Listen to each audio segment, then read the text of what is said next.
Hi guys, welcome back to the Comeback Era. I'm so excited about this episode because you guys know I was on The Bachelor, but we have the one and only Julie LaPlaca. Did I say that right? Yeah. Hi. Producer from The Bachelor here. I feel like this is so exciting, and all of my followers were like asking so many questions because they want all the inside scoop for everything that you have to, kind of shed some light on Bachelor Nation behind the scenes. But you also have a new book out, The Love Producer, which we have here on the stand. Amazing book. Tell me a little bit about this journey of writing this book and how cathartic this has been for you. Oh, it was quite the journey. So, when I was with the Bachelor franchise for like 7 years, and then I had a long time, and I had a bit of my like mid-30s breakdown, turn breakthrough, I like to say. Mm-hmm. I looked at my bosses, and they're like talking about my 2-year plan to run the show, and I was like, oh my God, 2-year plan. I'm 36 years old. 2 years from now, I'll be 38 years old. And if I ever want to get married and have kids, I need to get out of here. I'm like, I actually realize I'm working towards something I don't actually have a desire to become because the lifestyle of a Bachelor producer is not really one that I would want as a mother. Yeah, I was curious about that because it's so time consuming. Like, how do you have a time for a life with all of that? You don't have a life outside the show. Like I hate making up excuses for like why I was single and not. I love my excuses for why I'm single. But at the time, like at the time when I was like an avoidant, it was great. I'd go on a date and be like, oh, I could do the next one in 2 months, because literally you're living out of a suitcase for half the year. Yeah. So it was really hard to date and have a normal life. And then,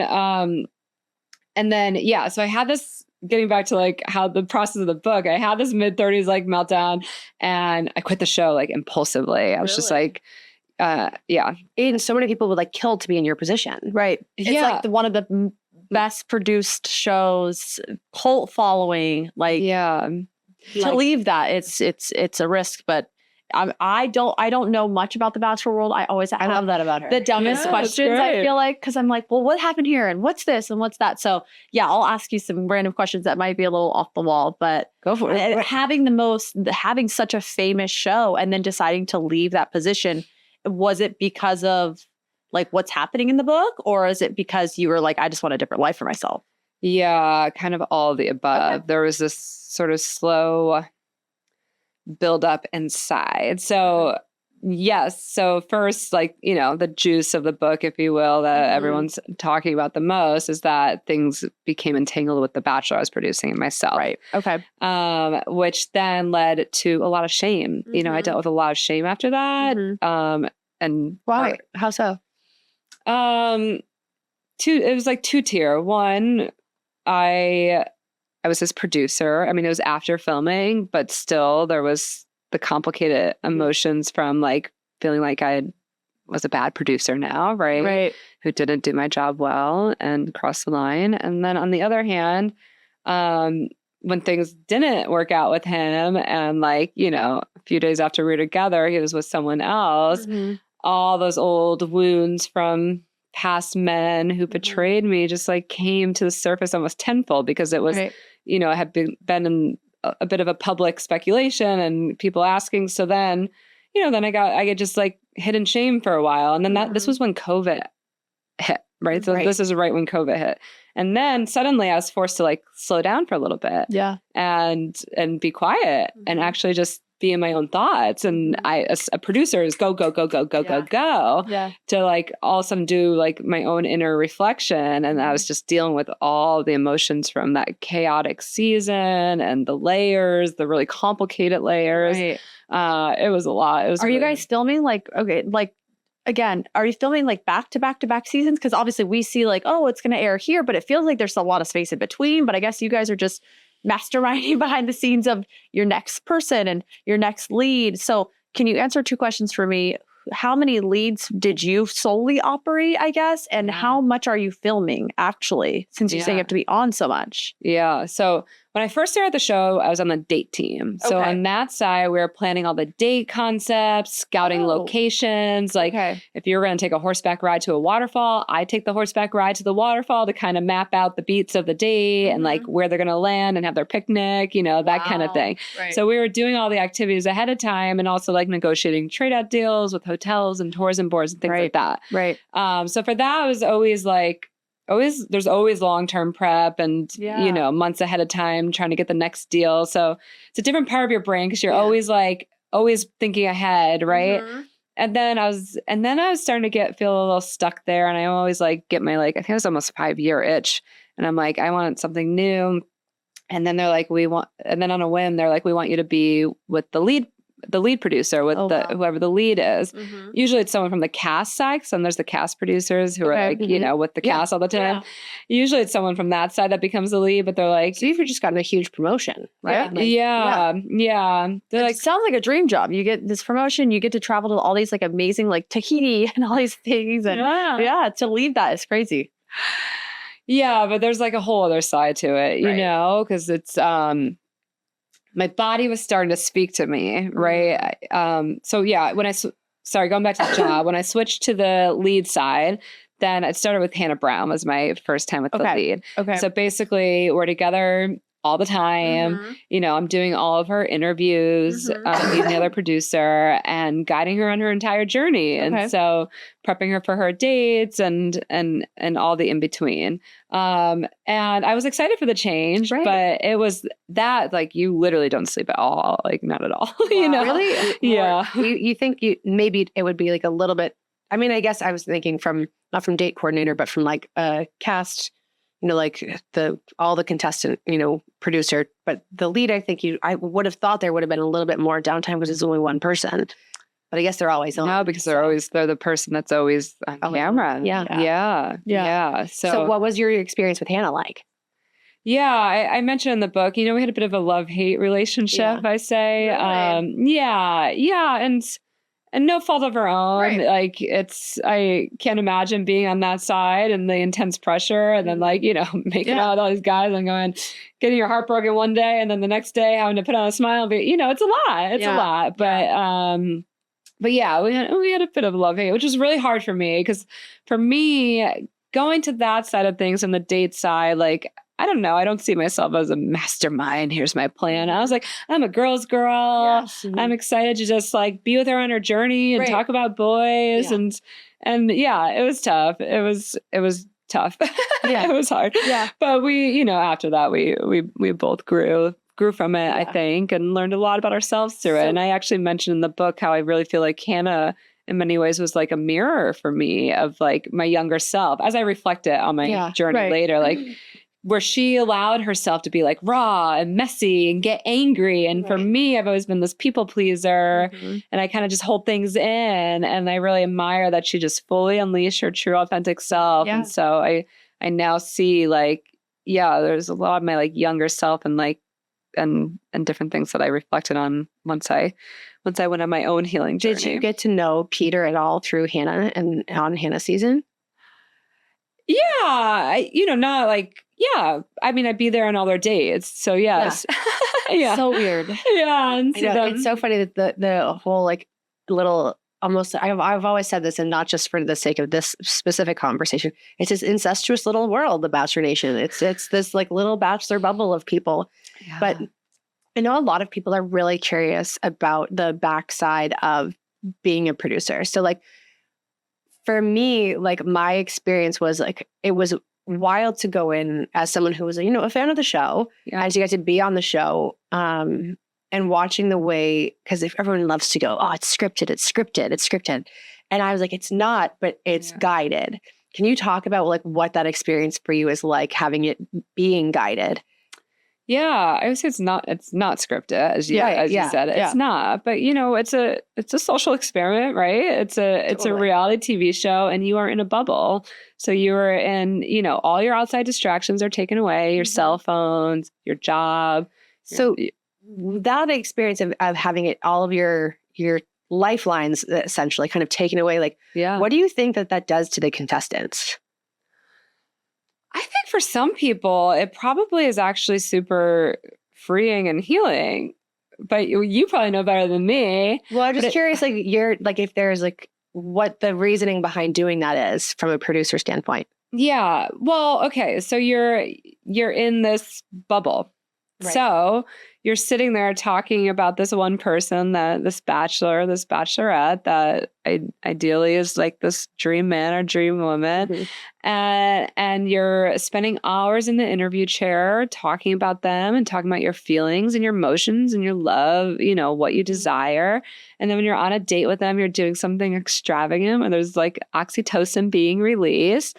And then if you're not with them, then you're getting jealous as you see like other people getting their Cinderella date. Yeah. And like there's this natural sort of there's this natural story that unfolds from that, right? And I think like, yeah, if you have your phone, you know, the actual beauty of the show, in my opinion, is because all those outside distractions are taken away, you are really focused in, you are very concentrated on this one experience.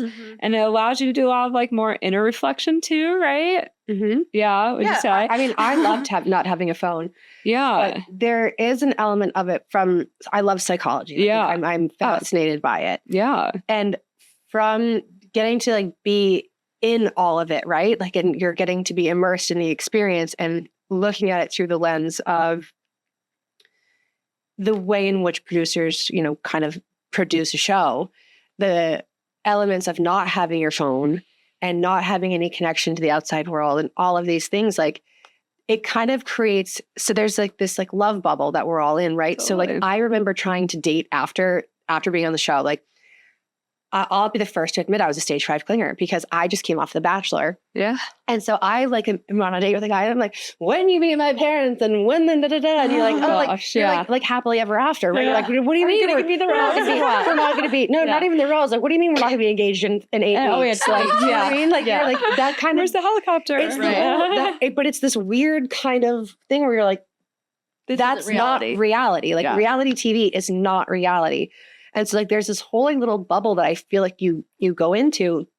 Do you ever feel like in regards to what happened with you and Peter and the way that your relationship kind of unfolded, do you ever feel like that kind of happened to you? Like kind of like the reverse osmosis or sort of, if you will, of like you kind of like fell into the love bubble too, because it is this like perfectly Drink curated. the Kool-Aid. Do you drink the Kool-Aid too? Because I feel like there was this thing where like, here I am on this date with this guy that I've known for literally 5 seconds. But Like, you might really not have interest in, but now he's like the lead. So now you're like, oh my God, I think I really like this guy. Yeah. Well, yes, 100%. It's, you know, I'm a millennial girl. Yeah. I grew up on the rom-coms of the early of course. 2000s. absolutely raised by rom-coms. Yeah. Messed us I mean, all up. and Cinderella was like my favorite Disney movie growing up. I wanted to be Cinderella. And then yes, you know, timeline wise, nothing happened until the whole world decided something should happen with us. How do you think that came to be? Like, how did the world decide that? It was like one Reddit theory that just took off like wildfire. And then the next day, like Cosmo did an article and then like Good Morning America. And then it just boom, boom, boom, boom, boom. I honestly feel like that from a, like, you know, now we're in the era of like let's bring Taylor Frankie Paul in for like some kind of like spice things up a bit. I honestly, as much as like you're like, oh, there's shame associated with it, nothing would have been better TV than to be like cutting over to you and Peter and being like, oh, something is going on there. So like, what was that like during your season? Because I know you guys like nothing ever happened until after the fact, but obviously these feelings started to happen for you and I guess for him during the season. You know, during the season, to me, he was really just like a best friend. We immediately connected. Like, you know, it felt like we had known each other for years and we got along really well. And it made my job really fun, especially coming off as, you know, the Hannah season where there was a lot of chaos. My job became like really fun with him. And so, you know, I have the chapter like talking about the season, but for me, that was more like reflective looking back where perhaps I was denying the things because I'm very professional and like it was my job. And, you know, I said this yesterday. You know, that moment in Clueless when Cher's like, oh my God. Yeah. She's walking from Rodeo Drive and she's like reflecting and then she's like, do I love Josh? I love Josh. Yeah. It was like more like that. And then I started to realize like, okay, yeah, it was weird when he like didn't want to hang out after a date because he was upset with me. Why did I care? I should have been so happy to have like free time. Why did that bother me? And Why then was he like, upset with you? that was like something that happened on one of the dates. I don't remember. It was a date in Costa Rica. He just didn't like my opinion, I think, or something like that. So do you think like subconsciously, like, so, you had your aha moment, your clueless moment, you're like, oh my God, I like Peter. But like, where was it within the season where you had that clueless aha moment? No, it was after the season.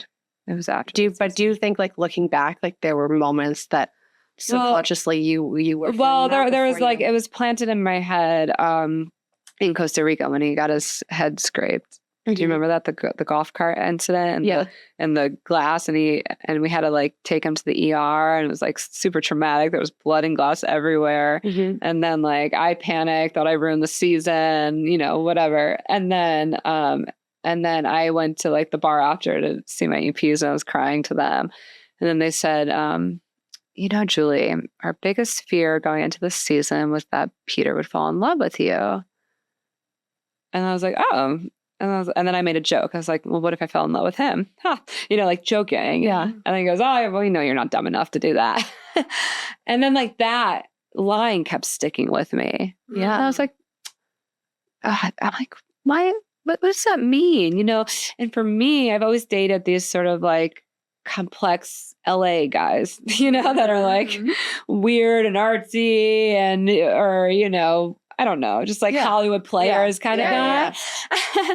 And then there's something very like humbling about Peter. And he almost reminded me of like my high school sweetheart. Like there's something that brought me back to almost like my younger years with him. And he was young and he was fun. And, like we just had a lot of fun. And I think also as someone who's like hitting her mid 30s and like, I don't know, there's something about him that just like re-energized me maybe. And so I was like, yeah, why don't I like these sort of simple, sweet pilot type men, Right. Why isn't that my type? That should be my type. Yeah. And then, yeah. So it's like there are these weird little seeds planted from seemingly everyone, right? And then even in, we spent New Year's Eve together for his Times Square parents and our families got dinner together and then his mom's friend was like, are you sure you two don't end up together? And then that became like a theme of the night. Like everyone kept seeing some sort of like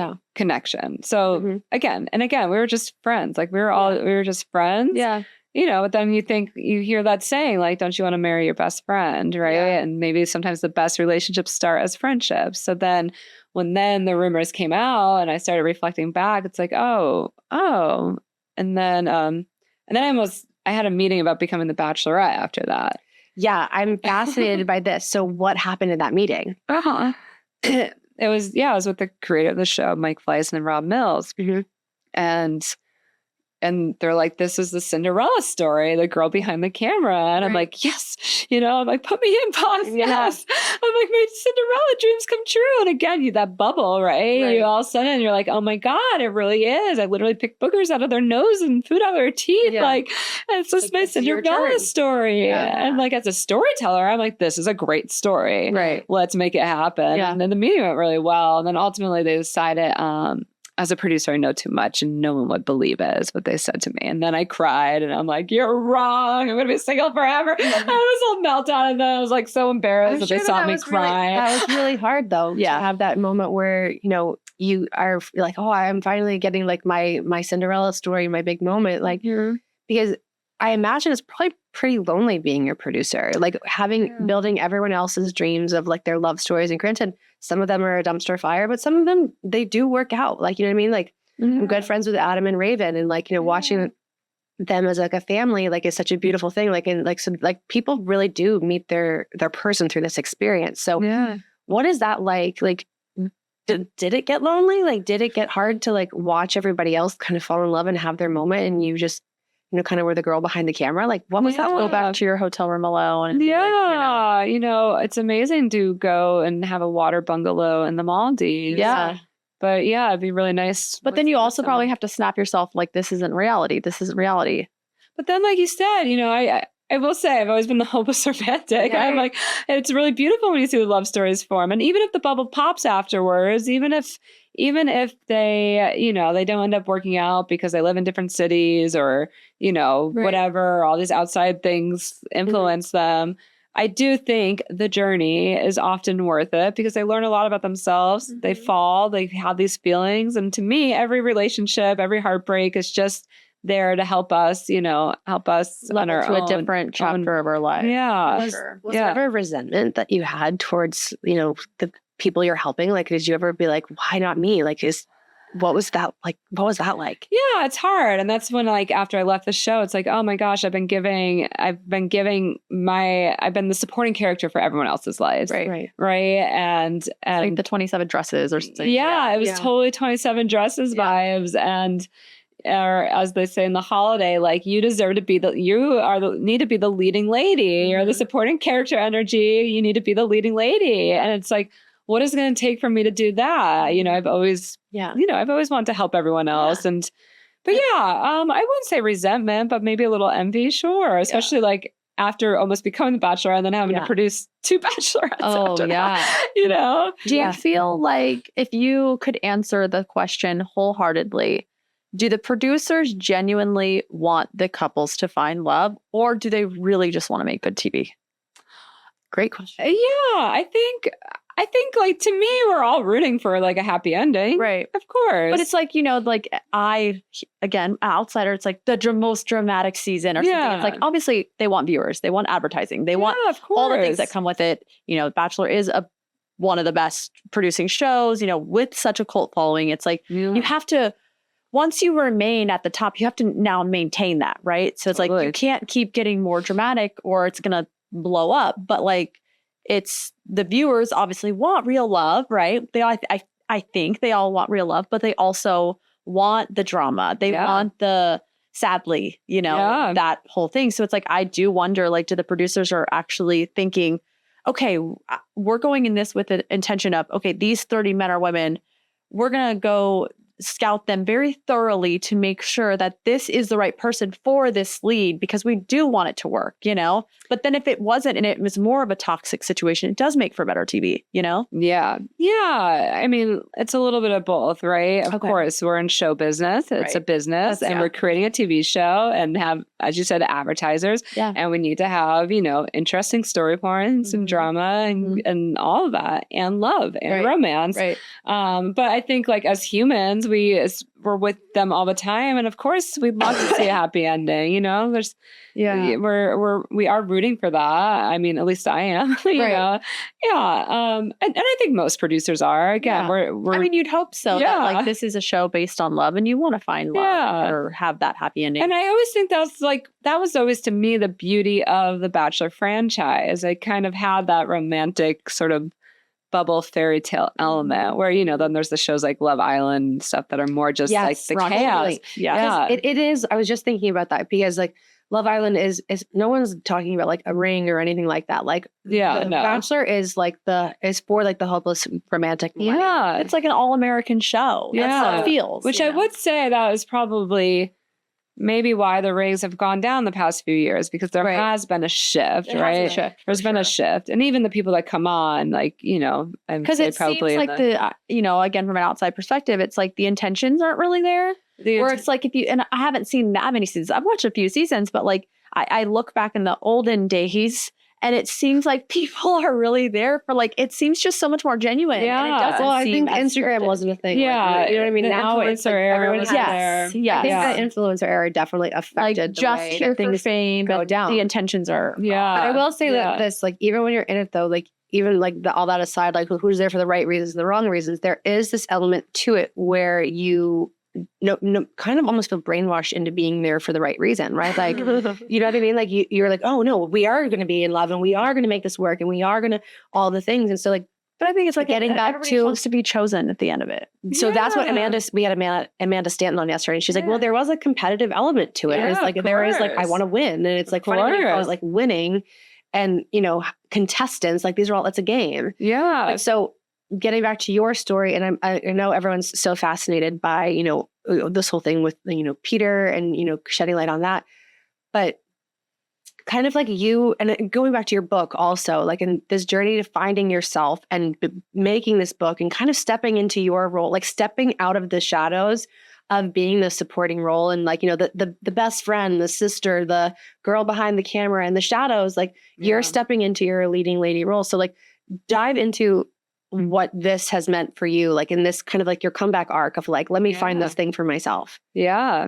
Thanks for asking. Yeah, it was that. And that was part of like leaving. I'm like, what do I need to do for me and prioritize myself and my needs? Right. But it's weird when I first left the show, I say I had to go through a bit of like what you call the dark night of the soul. I don't know, on the spiritual level, where it's like, my whole identity was like stripped from me. Right. Again, my own decision, but as everyone says, why would you leave that? It's a dream job. Right. And I actually started studying hypnotherapy at the time. My sister's a hypnotherapist. And then I started to understand like how our subconscious really, it's always going to do everything it can to pull us into our old patterns. And because that's pleasure to the subconscious. And so, for a while I was in this sort of fight, flight, freeze mode. I was like wondering if I, regretting my decision, was it the right decision? But knowing like on a deeper soul level, it was the right decision and that I was meant for something more for myself. And then I did need to prioritize myself and my health, right? I was talking about like there were little signs that started happening on the roads. Like my hair was falling out, my eye was twitching. I was waking up in like piles of sweat, little signs that the body was telling me like, this isn't right. Yeah. I'm not supposed to be here. Yeah. So part of the journey was like, okay, understanding that and having the courage to leave. Then I had to go on a bit of my own like hero's journey, if you will. And through that, I finally did my own inner work. I finally practiced what I preached on the show, which was, being vulnerable. Why did I always close off my throat chakra with men? Why did I have a hard time like speaking my truth and telling them how I feel? And I was always kind of like the cool aloof girl, like acted like I didn't care, but like I suppressed all those feelings. So I finally like did a lot of different modalities to work through those inner like blocks and all of that. And and through that, I went through really like a spiritual awakening, to be honest, and really connected with that, my heart space and the love within. And I do feel like birthing this baby and it's putting my truth out there as a way to like shed the shame and fully step into this new chapter. I studied hypnotherapy and coaching and energy healing and a ton of modalities. So now, I mean, all these things helped me to embody my full truth. And now I work with women and help them too. So tell us a little bit more about how you're working with women and helping them. Like how do people like seek you out and what's like your kind of your client? Yeah. So I work with women primarily. My website's theloveproducer.com, but I launched the business as a love producer. Yeah. So it's kind of blending my old storytelling background and like, for me on my journey, I started to really reflect on my backstory. Like, what is the story, my backstory, and what are those false narratives I've been telling myself? For example, my first boyfriend betrayed me. So silly at the time. It was like a game of strip, go fish. And then we broke up and now he's married to that girl, but like as a girl, as your first romantic love, that like sticks with you in your subconscious. And then you don't realize it on a subconscious level. I was always attracting men that never fully chose me. And so anyway, so in terms of clients, it's like we look at your backstory. What are those stories you're telling yourself? And with these different tools I've learned, we can work on a deeper level to actually break through them so we could rewrite our stories going forward. So rewrite your narrative. And to me, it's never too late to make those changes. And so like, what would this version of you now say to, because I know you're getting a lot of, pushback from Bachelor Nation in regards to this book and coming out and a lot of people feel like you kind of betrayed Peter. And so like, what would this version of you here now, this like healed version, say to like Peter during that chapter of, your relationship or whatever you want to, situationship, relationship, whatever you use to identify it. Like, what kind of like lessons do you think that this like healed version of you would say to your the whole journey then ultimately did lead me to finally have a vulnerable conversation with him, where I find, so again, I think as women, we hold on to these stories and this, the stories we've been conditioned to believe of these happily ever afters. And so back when things happened, there was a part of me that was like, well, if I actually tell him I'm like starting to feel things, like maybe we would actually end up together. Mm-hmm. But at the time I was like, oh God, no, I would never, never be vulnerable. Like, no, like, and so like things happened, but I never really talked to him about it, ironically.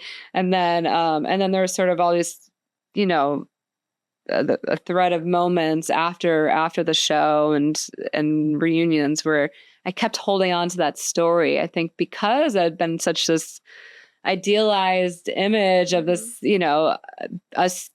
Ironically, and it's really interesting how the narrative could shift because ironically at the time, everyone was rooting for us to be together at that time, remember? And now it's like now everyone's like, how dare she? See, I've never heard about You never heard about it? This is like my first time hearing about you and Peter. So it's been really fascinating for me to hear about because like I mean, obviously it's happening to you. So obviously you're going to hear no, about I know. it. And it's such like a microcosm of like, it's like this Bachelor. Well, I'm surprised you didn't actually. Yeah, I mean, but yeah, it just kind of, it didn't happen to me. So obviously you're hearing about it because it's your name and people are probably sending it to you and things like that. But no, it is really fascinating the way that all of it goes down because like, walk me through like, where are you guys? Cause like, obviously like during your season, you haven't crossed the line, but subconsciously, do you think now that you're into the hypnosis kind of space and talking about the subconscious mind, like, do you see any areas where you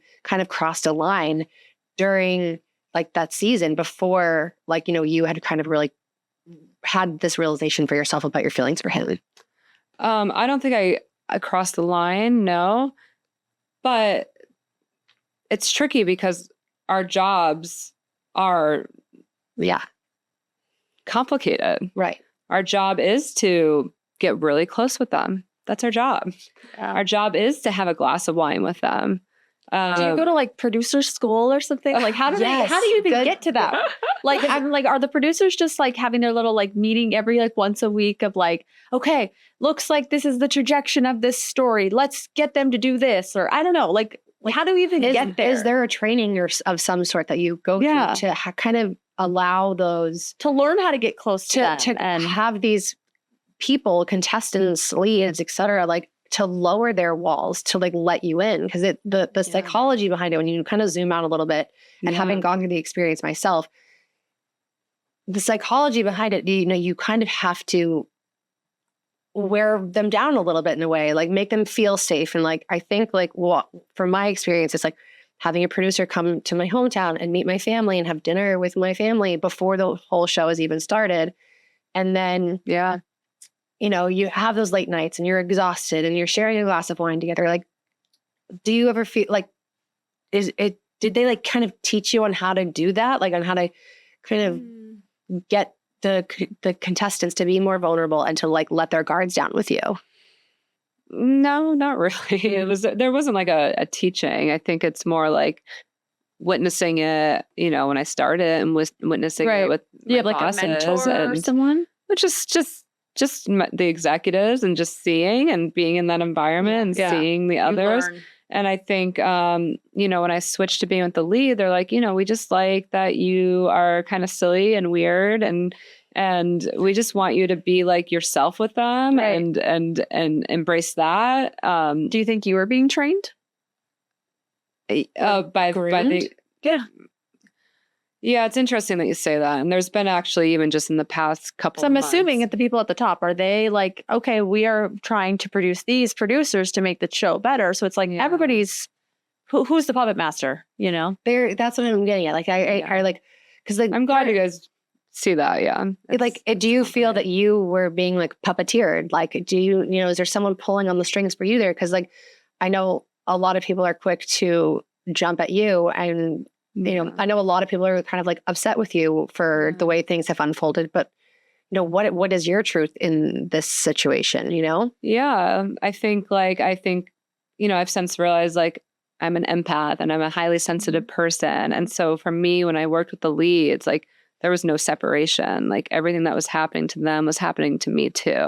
And so, I'm sure the bosses saw something that in me that would be good for what they wanted. Yeah, of course.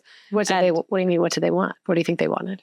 In terms of like producing a show, yeah. Or being able to get close to these, castmates that she has to be with all the time. And so, part of me, it was hard. It's hard for me to just be like, I feel everything, right? I feel everything. And so, and yes, it's complicated. I can't really get fully into it just for like, but yeah, do they make you sign NDAs? Even the producers? Yeah, we sign NDAs. Oh, yeah. Okay. Yeah. How many years?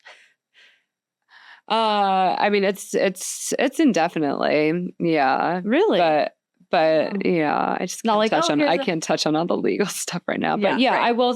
What I'll say. Like, it's a 5-year NDA. I don't know. So but what I'll say is like, yeah, I'm even just over the past few months after like getting this book out of me, there has been a lot more that's come up for sure. That's been from where? Yeah. You say things are coming up. Where is it? Where are things coming from?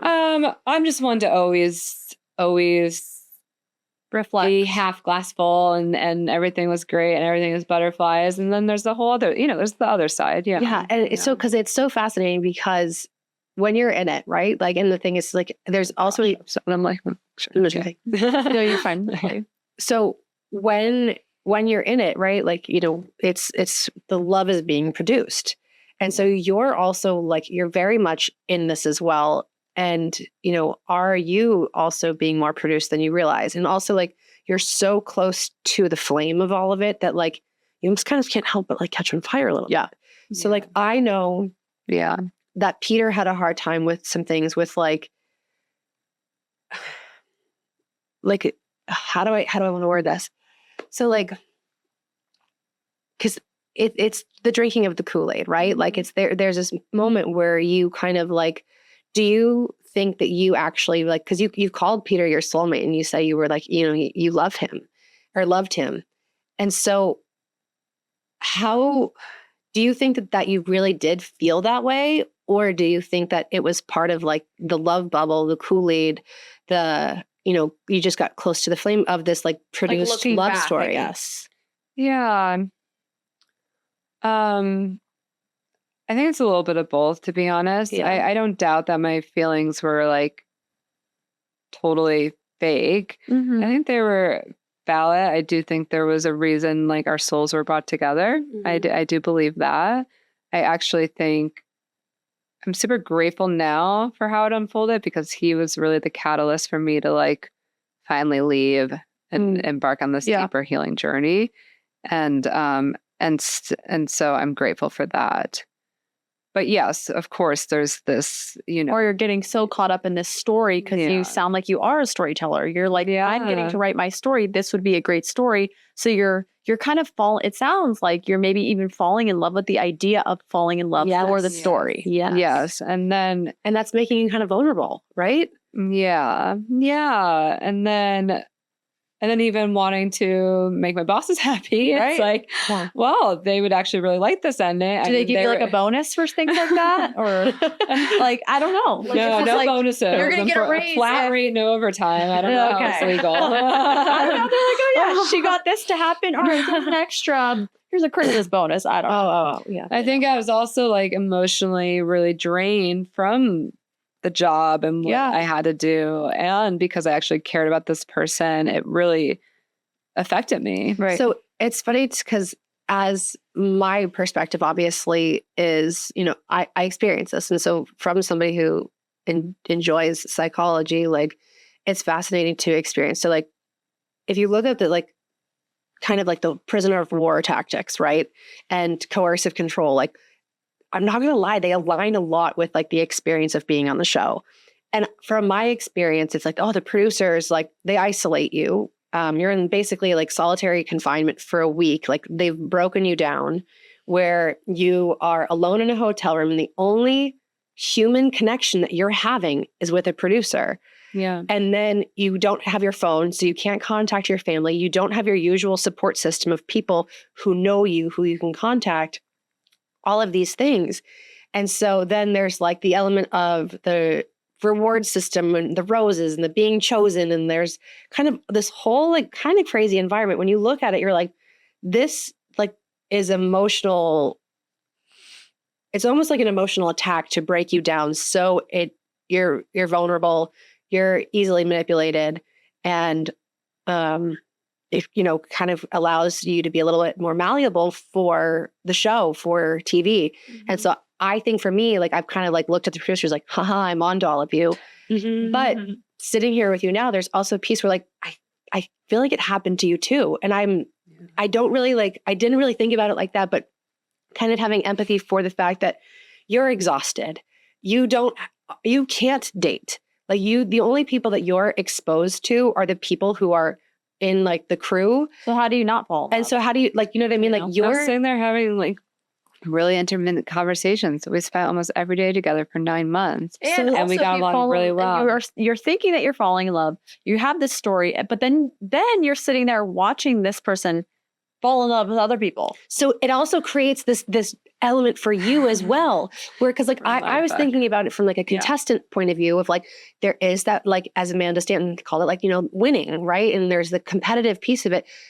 But I think subconsciously you're also competing as well because you are like growing feelings for Peter and you're not even realizing it. And he's kind of the guy that,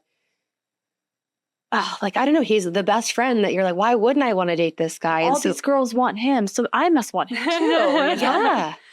But during the season, I really didn't I really didn't think that hard like that. So, but it was more.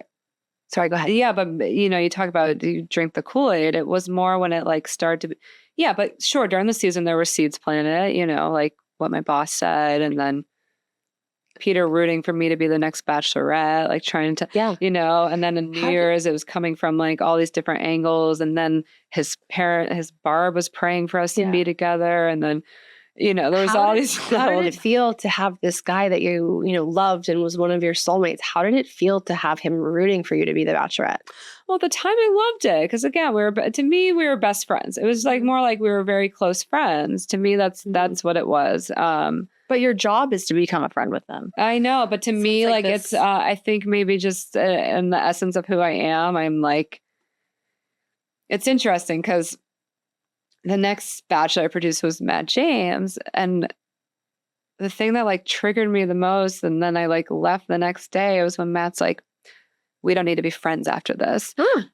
And it like hit such a wound for me because I realized, ultimately I've realized it was not the right job for me because I can't spend that much time with someone and fake it. I just can't. Like, that's just not who I am as a human. Right. And so if I'm literally here with you 20 hours a day, 7 days a week, like let's try to get along. Let's try to like, and so like when people were so closed off to me, it was really, really hard and hurtful. Like, and ultimately I just realized like it's not aligned like with my soul, and even some of the things Peter has said about like being upset, with me during the season about like, some of these things were, above my control. And though there's reasons why I left the show, which includes because it didn't sit right with me anymore. Right.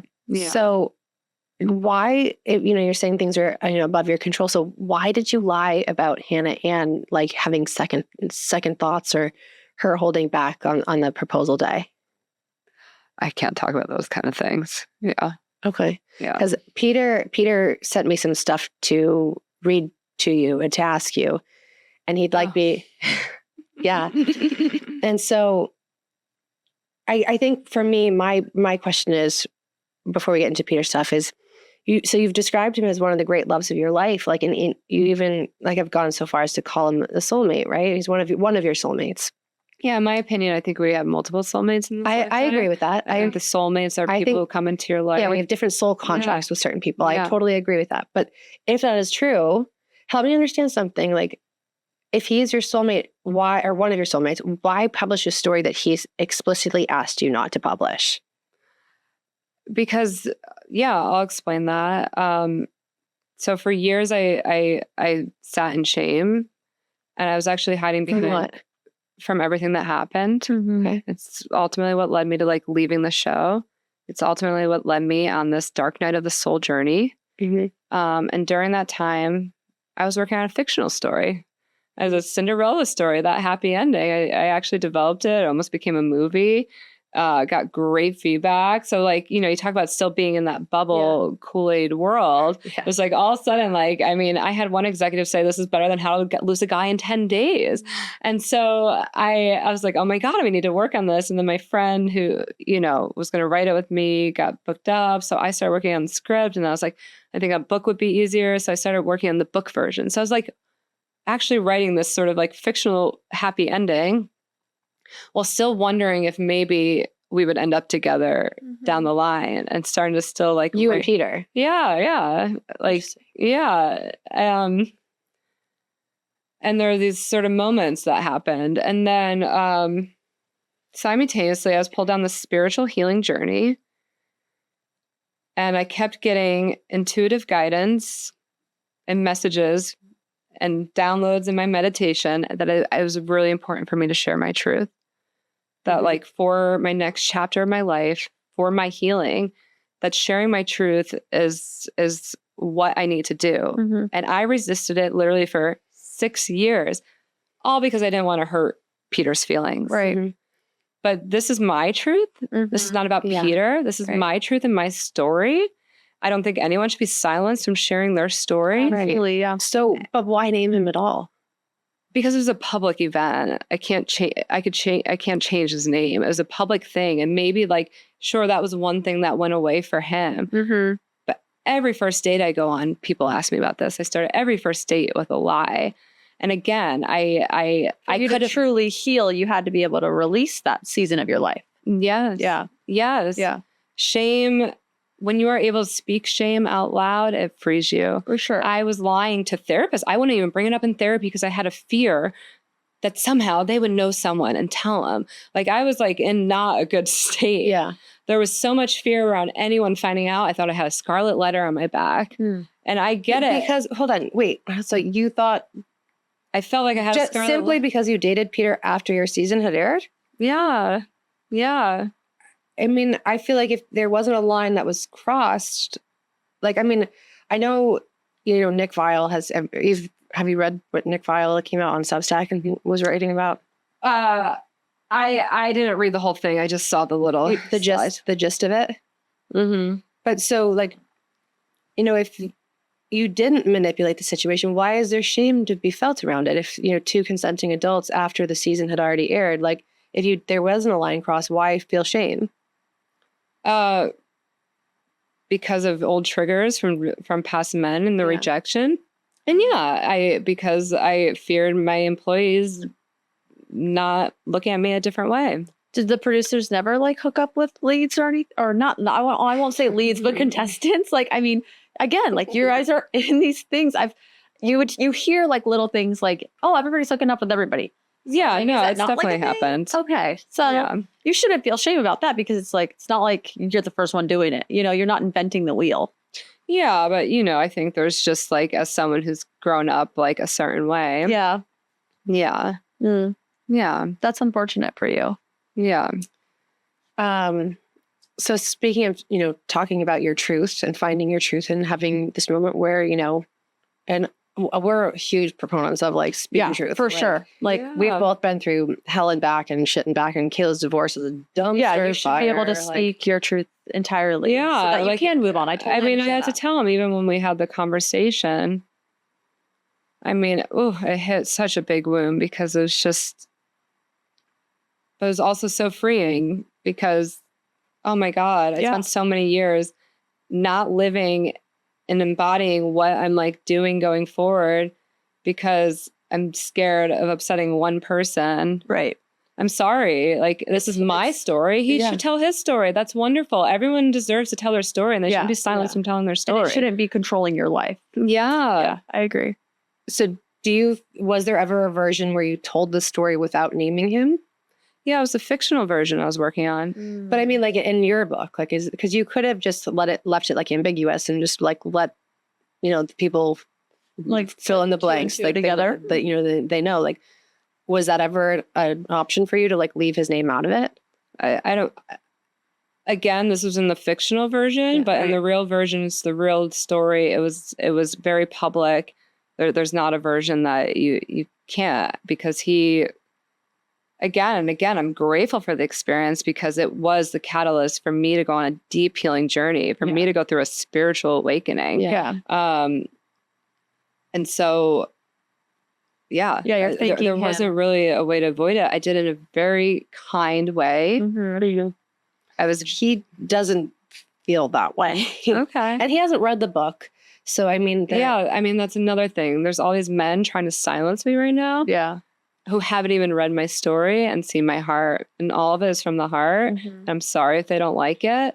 I'm not going to have men like shame me into silence again. And I can appreciate that. We've all been there at one point or another. But just for the sake of Peter's message to me, he'd like to know why you felt this was an acceptable book to write about finding your truth when you tried to manipulate him and directly argued with him to not give Hannah Ann his rose in Santiago in Chile just because she didn't like Hannah Ann. What do you have to say to that? I mean, I adore Hannah Ann. I think she's very sweet. Again, there's certain things that are above my control that I'm not allowed to speak on. But because of some of the things that happened that season, it was also what led me to leaving the show because it didn't sit well in my heart. What do you mean?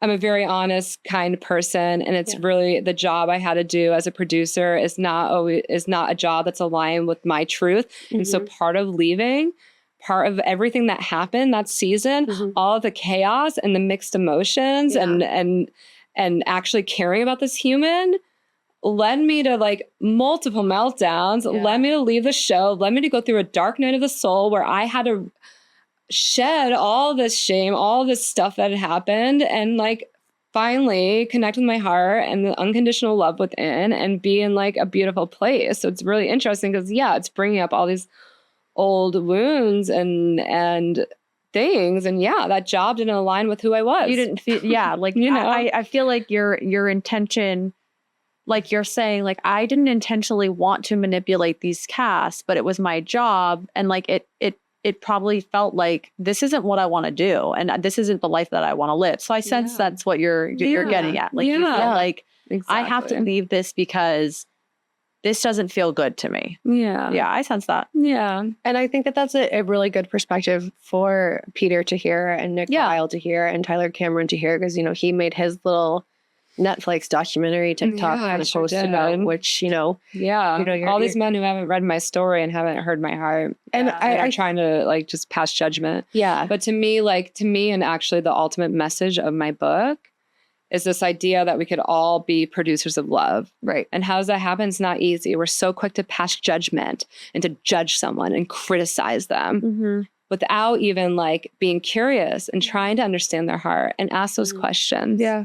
Absolutely. And I think that and I think when I spoke to him, he was just feeling a little bit, betrayed because, you obviously did have this friendship and, here you are talking about like why you left the show and like kind of trying to show us your heart. And so I think like he was feeling really blindsided by the fact that you kind of exposed him by name in the book. And I understand that that's your truth, but it's just, it's a rock and a hard place, especially. Did you talk to sorry to cut you off. Did you talk to him at all? Like after you put out the book, did you say, hey, like give him I gave him a heads up back when I finished my first draft. I let him know. I offered to let him read an early copy.